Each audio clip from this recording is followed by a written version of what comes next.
Difference between rational number and irrational number on the basis of decimal expansion। बेटा किसी भी fraction का हम डेसिमल एक्सपांशन लिखते हैं तो उसमें 3 टाइप्स के केस बनेंगे। पहला केस होगा टर्मिनेटिंग, दूसरा केस होगा नॉन टर्मिनेटिंग बट रिपीटिंग, और तीसरा केस होगा नॉन टर्मिनेटिंग नॉन रिपीटिंग। सबसे पहले हम बात करेंगे कि रेशनल नंबर और इरेशनल नंबर क्या है। बेटा किसी भी फ्रैक्शन को अगर हम p अपॉन क्यू के फॉर्म में लिख सकते हैं, जहां p और q दोनों इंटीजर हैं और q नॉट इक्वल टू 0 है, तो इसे कहेंगे हम रेशनल नंबर। ठीक है। इसके अलावा अगर किसी फ्रैक्शन को इस फॉर्म में नहीं लिख सकते तो उसे कहेंगे इरेशनल नंबर। ठीक है। बेटा अगर हम किसी भी डेसिमल एक्सपांशन को लिखेंगे तो पहला केस जैसे आएगा टर्मिनेटिंग टाइप का, जैसे 0.25। ये एक रेशनल नंबर है।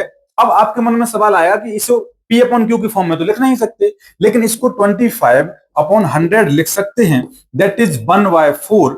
1/4 p अपॉन क्यू के फॉर्म में भी है और q नॉट इक्वल टू 0 है, तो टर्मिनेटिंग टाइप का केस हो जाएगा अपना रेशनल नंबर। ठीक है। सेकेंड केस की हम बात करेंगे नॉन टर्मिनेटिंग बट रिपीटिंग, जैसे 0.3333 dot dot dot dot infinite तक जाएगा। ठीक है। अब ऐसा लग रहा है इसको देखकर कि ये तो इरेशनल नंबर ही होगा, लेकिन बेटा अगर हम इसको x मान लें, अगर इसमें 10 का मल्टीप्लाई करें तो ये आएगा 3.3333 dot dot dot dot dot. अगर इक्वेशन 1 और इक्वेशन 2 माइनस 1 करेंगे तो ये आएगा 9x, और ये कैंसिल हो जाएगा और ये बचेगा 3x is equal to 1/3। Again ये तो रेशनल नंबर आ गया, p अपॉन क्यू के फॉर्म में है, तो नॉन टर्मिनेटिंग बट रिपीटिंग वाला केस भी रेशनल नंबर आएगा। ठीक है। तो ये वाला केस भी क्या हो गया, रेशनल नंबर। ठीक है।